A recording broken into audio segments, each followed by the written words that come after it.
নমস্কার, আমি সায়ন। আমি একজন চিকিৎসক পেশায় এবং বর্তমানে এইমস কল্যাণী ইনস্টিটিউটের সঙ্গে যুক্ত আছি। কল্যাণীতেই থাকি এখন এবং ইনফেকশাস ডিজিজের কাজ করছি এখানে। সিনিয়র রেসিডেন্ট হিসেবে করছি। ইনফেকশাস ডিজিজের কোনো ডিপার্টমেন্ট এখনও হয়নি এইমসগুলোতে। তো ডিএম পাস করে এখন এই সিনিয়র রেসিডেন্ট হিসেবেই ডেলিভার করছি, যা শিখেছি আর কি। কেন শুনবেন এই কথাগুলো বা এইরকম বানানো একটি ভিডিও যেটা মানে তথাকথিত সুন্দর পডকাস্টের মতো সুন্দর গ্রাফিক্স, সুন্দর সাউন্ড নিয়ে নয়? কেন শুনবেন এই কথাগুলো বা আমার কথা কেন শুনবেন? কোনো বাধ্যবাধকতা নেই, নাও শুনতে পারেন, কিন্তু আর তো কোনো উপায়ও নেই কথা বলার। এখন তো সবাই স্ক্রিনেই মানুষকে শোনে। মানুষ তো আর মানুষকে আগে টেলিফোনে শুনতো, এখন মোবাইল স্ক্রিনে স্ক্রল করতে করতে যেটুকু শোনার শোনে। তো তাও ভালো, তাও ভালো মানুষের ভয়েস, যে কোনো মানুষের ভয়েস যে কোনো মানুষ এভাবে যদি শুনতে পায় তাহলে ভালো কথা। একজন বন্ধু বলল ডাক্তারদের কথা কিন্তু মানুষ শোনে, এখনও শোনে। হ্যাঁ, তো ভালো কথা। ডিগ্রি ফিগ্রি থাকলে তারা শোনে। তো আমি মেডিকেল কলেজ এইমস দিল্লি থেকে ডিগ্রি পেয়েছি, ডিগ্রি করেছি, তো আমার কথাও শুনবে। হ্যাঁ, তো সেই কারণে আমি বলছি, যদি শোনে ভালো কথা। এগুলো আমাদের 70 বছর স্বাধীনতার পর এই বোধগুলো আমরা আছে মানুষের মধ্যে, বা এই বোধগুলো হয়তো এখনও বাঁচিয়ে রাখা হচ্ছে কোনোভাবে। তো সেই বোধগুলোর কারণে আমি কথা বলছি, যদি কেউ শোনে। কি কথা বলবো? সকলেই আহ, জানেন যে আমার জীবনে আমি তো সমাজের সব থেকে ভালো একটা জায়গায় আছি। আমার আমার চাকরি বাকরি তো অভাব নেই, কাজের অভাব নেই, মানুষের রোগ অসুখ লেগেই আছে এবং আমার খুব একটা চাপ নেই, যেটাকে বলে চলে যাবে, তাই তো? একটা ডাক্তারের চলে যাবে, তাই না? কিন্তু তাও যে সমস্যাগুলোর কথা বলতে হচ্ছে বা বলতে হবে বা জানতে হবে সাধারণ জনগণকে আমাদের কাছ থেকে, যে কথাগুলো আমরা অ্যাভয়েড করতে পারি, যে কথাগুলো অ্যাভয়েড করলে বরং আমাদের বেশি ভালো, আরও আরও প্রসার বাড়বে, আরও আরও সুন্দর চলবে হয়তো। কিন্তু তাও বলছি, তার কারণ মানে সমাজের জন্য যদি এই পরিবর্তনগুলি বা এই চেঞ্জগুলি যদি আমরা না আনি, তাহলে তা যে মানে খারাপ দিকটা সেটা বুমেরাং হয়ে আমাদের জীবনেও আসবে, আমাদের পরবর্তী প্রজন্মের জন্যও যাবে।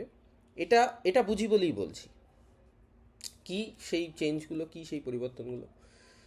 এক হচ্ছে যে এই যে হাসপাতালে আমি কাজ করি, এইমস কল্যাণী দিল্লি বা এই মেডিকেল কলেজ কলকাতা, এইসব হাসপাতালগুলো, এসএসকেএম বা এই সমস্ত হাসপাতালগুলো, এগুলোর মালিক কে? এগুলোর এগুলো কার, কাদের হাসপাতালগুলো? এগুলোর মালিক কি আহ, স্বাস্থ্যমন্ত্রী নিজে, মুখ্যমন্ত্রী নিজে? এগুলোর মালিক কি দিল্লির প্রধানমন্ত্রী? এগুলোর মালিক কি স্বাস্থ্যমন্ত্রী? কে এর মালিক? কারা এর মালিক? এর উত্তর হচ্ছে একটাই। উত্তরটা অনেকেই জানেন, উত্তরটা জানা, আমাকে আমার সিনিয়ররাও বলেন, এর এর মালিক হচ্ছে জনগণ। মানে এর মালিক হচ্ছে সবাই, আমরা সবাই। এবার আমি যেমন আমার সাইকেলটার মালিক, আমি যেমন আমার গাড়িটার মালিক, আমি যেমন আমার ল্যাপটপটার মালিক, তো আমি যদি ল্যাপটপটাকে ঠিকঠাক করে না দেখি, গাড়িটা সার্ভিসিং না করাই, সাইকেলটায় হাওয়া না দিই, না পরিষ্কার রাখি বা ঠিকঠাক করে চাবি না লাগাই, তাহলে তাহলে কার যাবে? আমার যাবে। তো সেরকমই জনগণ যদি হাসপাতালটার খোঁজ না রাখে, হাসপাতালটায় কি হচ্ছে না হচ্ছে যদি না জানতে পারে, হাসপাতাল সম্পর্কে যদি উদ্বিগ্ন না থাকে, যেগুলো তাদের হাসপাতাল, হুম, এইমস কল্যাণী জনগণ বা পাবলিকের কি মত? পাবলিক কি মনে করে এইমস কল্যাণী আমাদের হাসপাতাল? মনে করে আমাদের, মনে করে ব্যাপারটাকে? মনে করতে পারেন কি? আমি পাবলিকের উদ্দেশ্যে এই প্রশ্নটা করছি। মনে হয় কি কখনো যে এইমস কল্যাণী আমাদের হাসপাতাল, এসএসকেএম আমাদের হাসপাতাল? হুম, মনে হয়? হ্যাঁ, এটা তো আমাদের হাসপাতাল। হুম, এরকম মনে হয় না, তাই না? মনে হয় যে এটা তো অনেক, যাদের কন্ট্যাক্ট আছে, যাদের জানাশোনা আছে, জানাশোনা আছে, যাদের মন্ত্রী ক্যাচ আছে, তাদের বেশি না, তাদের একটু বেশি হাসপাতাল, কারুর একটু কম হাসপাতাল, এরকম এরকম কিছু কিছু আহ, ধারণা আছে পাবলিকের মনে। কিন্তু মানে খুব সাধারণ পাবলিকের কি মনে হয় এটা আমাদের হাসপাতাল? বা মনে করে এইমস কল্যাণীতে কোনো দিন কোনো একটা দুর্ঘটনা ঘটলো, বা একটা ডিপার্টমেন্ট বন্ধ হয়ে গেল, তখন কি পাবলিকের মনে হয় যে এই রে, মানে আমাদের কিছু একটা গেল? যে নিজের গাড়িটা খারাপ হয়ে গেলে যেমন কষ্ট হবে, ল্যাপটপটা খারাপ হয়ে গেলে একটা প্রবলেম হবে, সারাতে নিয়ে যেতে হবে, সেরকম কি মনে হয় যে হাসপাতালটা কিছু একটা খারাপ হয়ে গেলে এতদিন এখানে চলতো? কিছু কিছু পেশেন্টদের মনে হবে, যারা পেশেন্ট নিয়মিত ক্যান্সারের চিকিৎসা নেয় তাদের তো অবশ্যই মনে হবে, বা নিয়মিত কোনো চিকিৎসকে যার সার্জারি হওয়ার কথা ছিল তাদের তো মনে হবে। কিন্তু এমনি যারা অসুস্থ নয়, তথাকথিত সুস্থ, বা সেরকমভাবে হাসপাতালের প্রয়োজন পড়ে না, তাদের কি মনে হয় কখনো? বা অন্য হাসপাতাল বা ছোটোখাটো সমস্যা চলে যায় প্রাইভেট চেম্বার দেখিয়ে, তাদের কি কখনো মনে হয় যে এই হাসপাতালটা যদি কিছু একটা খারাপ হয়, তাহলে এটা একটা এমার্জেন্সি, এটা একটা বিপদ, এটা একটা আহ, আমাদেরই জীবনে নেমে আসবে? মনে হয় না তো। তো কেন এই মনে না হওয়া, কেন এই নির্লিপ্ত থাকা, কেন এই দূরত্ব হাসপাতাল বা সরকারি প্রতিষ্ঠানগুলো? ধরুন স্কুলের কথা বলছি, আপনার ছেলের হয়তো একটা অন্য প্রাইভেট স্কুলে পড়ে, খুব বড় দারুণ স্কুলে পড়ে, বা আপনার ছেলে মেরিটোরিয়াস কোনো একটা ভালো স্কুলের চান্স পেয়ে গেছে এখনও, যেগুলি আছে আর কি টিকে, বা ওভারঅল যে স্কুলের যে কোয়ালিটি, সরকারি স্কুলের যা কোয়ালিটি, হুম, সেটা যদি খারাপ হয়, তাহলে তো আপনার ছেলেকে যে স্কুলেই পাঠান না কেন, সে যদি ভারতবর্ষের নাগরিক থাকে, তাহলে তারই তো সহনাগরিকরা ওই রকম তৈরি হচ্ছে। তো সেইটা কি তার উপর আসবে না? সহনাগরিকরা, হ্যাঁ হয়তো সেই স্কুলের নাগরিক, তার আন্ডারে স্টাফ হলো, কিন্তু সেই স্কুলের নাগরিক তো তারই অফিসে কাজ করবে। সেই স্কুলে যে নাগরিক তৈরি হবে, সে তো আপনার ছেলের অফিসেই কাজ করবে। আপনার ছেলে না হয় বিশাল বাবু হলো, মালিক হলো সব কিছুর, কিন্তু কিন্তু তাকে তো এদেরকে নিয়েই চলতে হবে। তো তো সেটা আপনার উপরই আসবে। তো সুতরাং সেই স্কুলগুলো সম্পর্কেও আমাদের কি যায় আসে এটাই। এই বোধ কেন কাজ করছে? আমার কাছে এর একটা উত্তর আছে, আমি জানি এটা কেন কাজ করছে। কারণ একটা বিশাল, এটার এই বোধটা কাজ করানোর পেছনে আছে সংবাদ মাধ্যম, media, digital media, mass media, television. হ্যাঁ, এরা মানুষকে এনগেজ রেখেছে। মানুষ যখন একটু ভাববে, যে সময়টা মানুষ সত্যিই ভাববে, নিজের বাইরে কিছু একটা ভাববে, বা নিজের পরিবারের বাইরে কিছু একটা ভাববে, সেই সময়টা এরা দখল করেছে। যেটুকু অবসর আছে সেটা এরা দখল করেছে। আপনি আহ, ট্রেনের মধ্যে যেটুকু সময় বসে আছেন, সেই সময়টা মোবাইলটা বা কিছু একটা শুনছেন, সেই সময়টাও দখল করেছে। যে সময়টা রাত্রে এসে শোবেন, শোয়ার আগের যে সময়টা, সেই সময়টাও দখল করেছে। এই যে দখল করা সময়টা, এই যে সময়টা ওরা প্রভাব বিস্তার করতে পারছে, যে সময়টা হয়তো এক যুগ আগে মানুষ বই পড়তো, বইয়ের মাধ্যমে তো বই, এবার মানুষ কি বই পড়বে তার উপর ডিপেন্ড করে। কিন্তু মোবাইলে আপনি যখন আঙুলটা নাড়াবেন, পরে কি আসবে সেটা কিন্তু ওনারা ঠিক করে দেয়, কোম্পানি ঠিক করে দেয় সোশ্যাল মিডিয়ার। সেটা আপনার পছন্দের উপর নির্ভর করে ওরা ঠিক করে, যাতে আপনি বেশিক্ষণ ধরে ওটি দেখেন। তো এই সব মিডিয়াগুলো যাদের অধীনে আছে, তারা সব রকম, ইউটিউব এবং যাদের অধীনে আছে, তার অ্যালগরিদম যাদের অধীনে আছে, তারা এগুলো ঠিক করে দেয় আপনি কি দেখবেন। এবং আমার মনে হয় যে এই কি দেখবেন, কি শুনবেন, কি ভাববেন, এই যে স্থির করে দেওয়া যে মিডিয়া, তার একটা বিশাল ভূমিকা আছে। আপনাকে সকালবেলায় আপনি রাত অবধি ভাবছিলেন যে আপনার ছেলের কি হবে ভবিষ্যতে, স্কুলে কিছু পড়ানো হচ্ছে না, আপনি আম, রাতেও ভাবছিলেন যে আপনার বাবার চিকিৎসার জন্য কিভাবে করবেন কি না করবেন। আর পরের দিনই সকালে যে কাগজটা ঘরে এলো, সে আপনাকে হঠাৎ করে দেখালো একটা ফ্ল্যাট, বিশাল, এত বিএইচকে, এত এত টাকা স্কোয়ার ফিট। আপনার কাল অবধি ফ্ল্যাটের কোনো মাথাতে কোনো চিন্তাই ছিল না, হঠাৎ করে একটা অ্যাডভার্টাইজমেন্ট দেখে আপনার মনে হলো হ্যাঁ এই ফ্ল্যাটটা যদি আমাদের হতো তাহলে খুব ভালো হতো। পাতাটা উল্টালেন, দেখলেন একটা গাড়ি, জাস্ট 6 লাখ টাকা 5 লাখ টাকা ডাউন পেমেন্ট করলেই গাড়িটা ইয়ে করে দিতে পারবেন, বা 1 লাখ টাকা ডাউন পেমেন্ট করে বাকিটা ইনস্টলমেন্ট।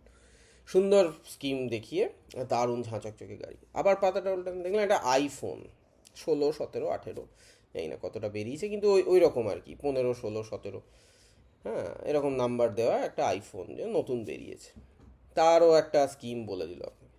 এবার এই তিনটি জিনিসের একটাও আপনি গতকাল রাত অবধি ভাবেননি, বা আপনার মানে ইমার্জেন্সি ইমিডিয়েট নেসেসারি জিনিসের মধ্যে এটা পড়ে না।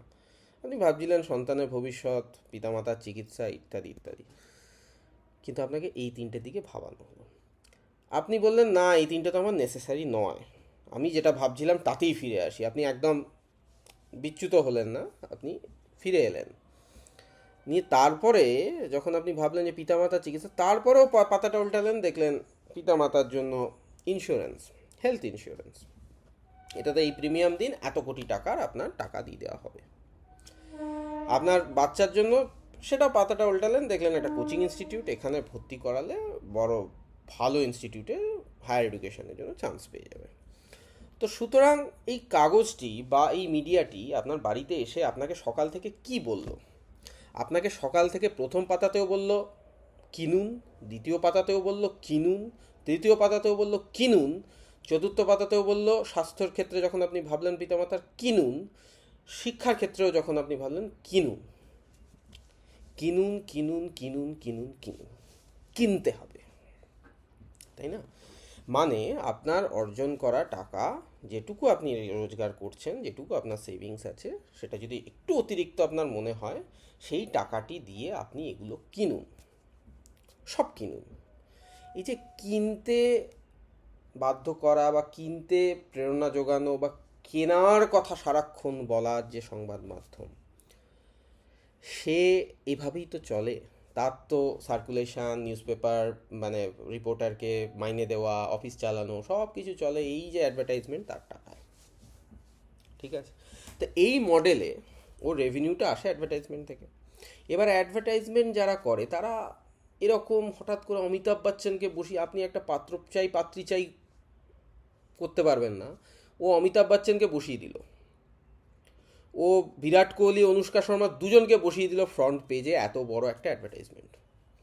এত টাকাও কোত্থেকে পাচ্ছে?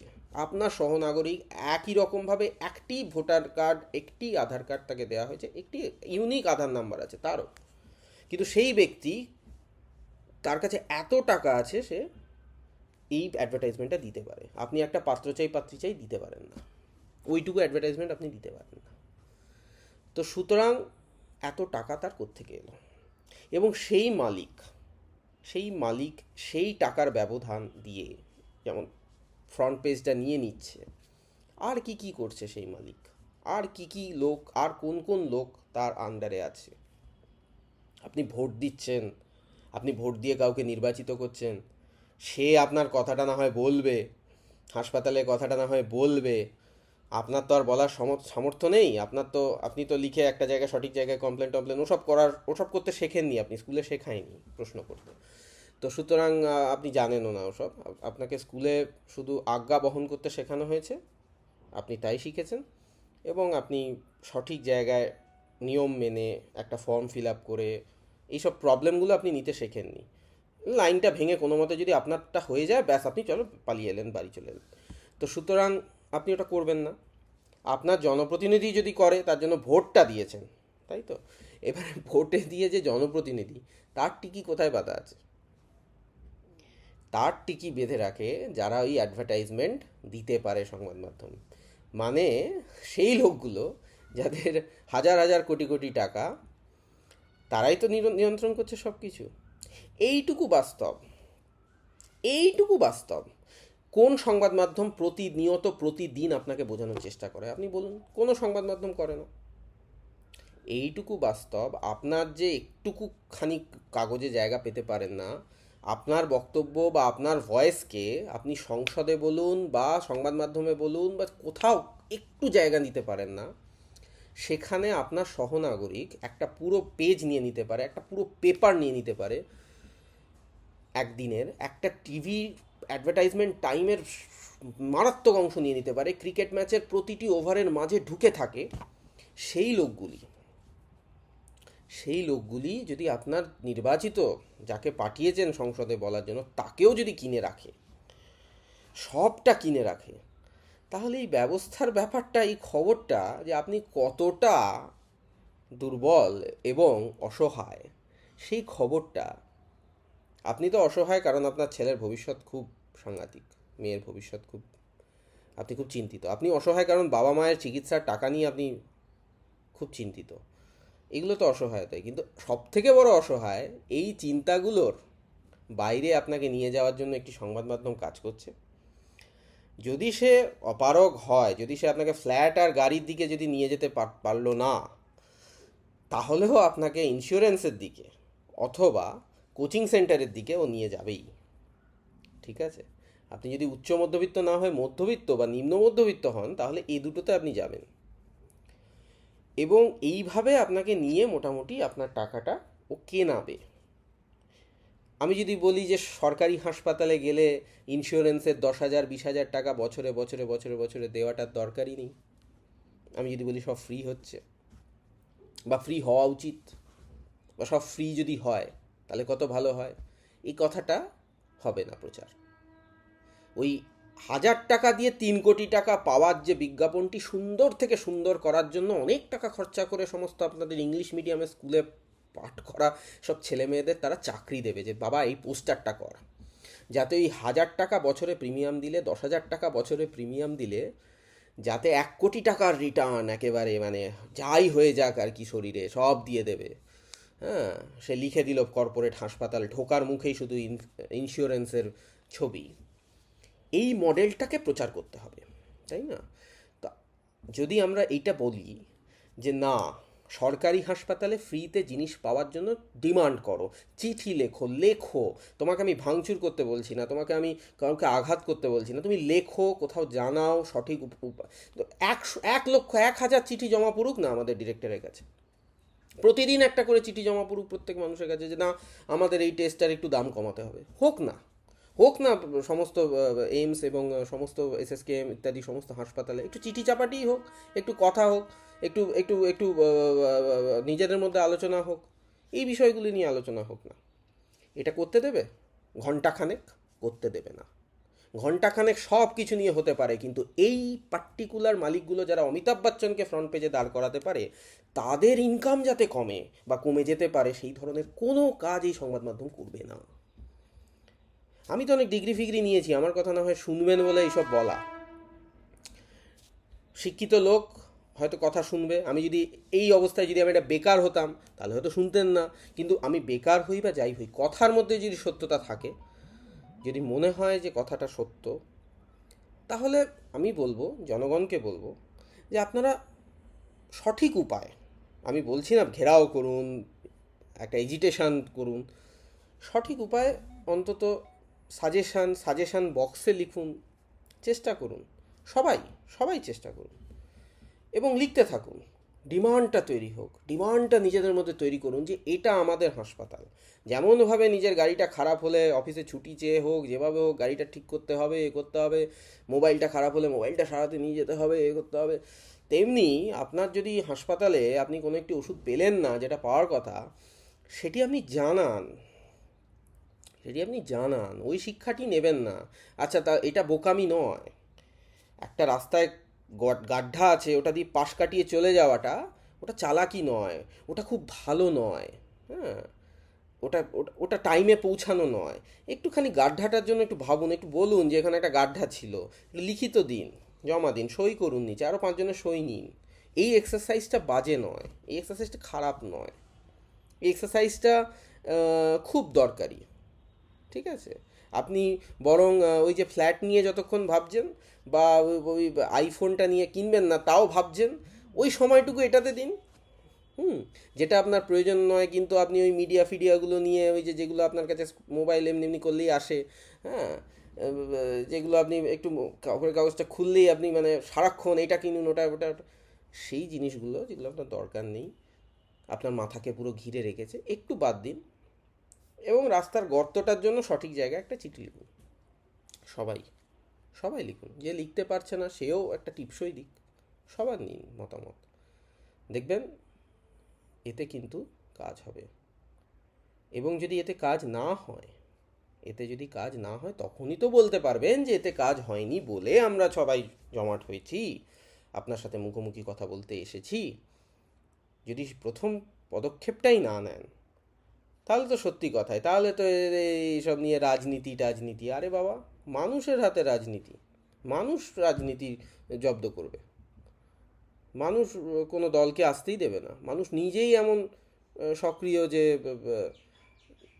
তারা হাইজ্যাক করতে দেবে না কোনো রাজনৈতিক পার্টি।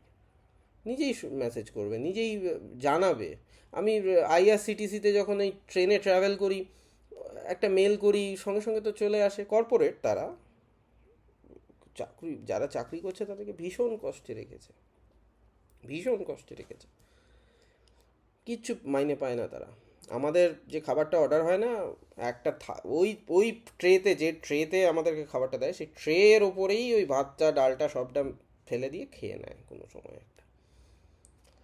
এই তো জীবন। যারা টাকা ট্রেনের মধ্যে যারা প্যান্ট্রি সার্ভিস ডেলিভারি করে, খাবারটা দেয়, তাদের জীবনটা কি? একটা কমপ্লেন করলে সঙ্গে সঙ্গে ওর চাকরি চলে যাবে, এই হয়ে যাবে, ওই হয়ে যাবে, কি ভয়, তাই না? ভয় মানে ও, ওই যে কোম্পানির মালিক, সে দেখছে গোটা ব্যাপারটাকে। আপনি হচ্ছেন হাসপাতালটার মালিক, ডিরেক্টর নয়, ডাক্তার নয়, নার্স নয়, আপনি হচ্ছেন হাসপাতালটার মালিক। আপনি যদি স্টেপ না নেন, তাহলে আপনার হাসপাতাল আজকে দারুণ ঝাঁ চকচক করছে, ফটো হয়ে গেছে, ভোট পেরিয়ে গেছে, ব্যাস। তারপরে কিন্তু ওখানে গাছ গজিয়ে যাবে, গেট চুরি হয়ে যাবে, দরজা জানলা চুরি হয়ে যাবে, সব চুরি হয়ে যাবে। দেখবেন কিছুই নেই এখন, নেই শুনবেন। তারপরে আপনাকে একজন বোঝাবে, সকালবেলা যে কাগজটি আসে, মোবাইলে যে ভিডিওটি আসে, টিভিতে যেগুলো অ্যাডভার্টাইজমেন্ট হয়, রাজনীতির নেতাদের দালাল 420 সব ছেলেপুলে যেগুলো, যাদের ডাক্তারবাবুদের চেম্বারে পেশেন্ট বাড়ানোর জন্য যেগুলো শেয়ার করে, সেই সব ছেলেপুলে দেখবেন ওইটাই বোঝাবে যে টাকা দাও, কেনো,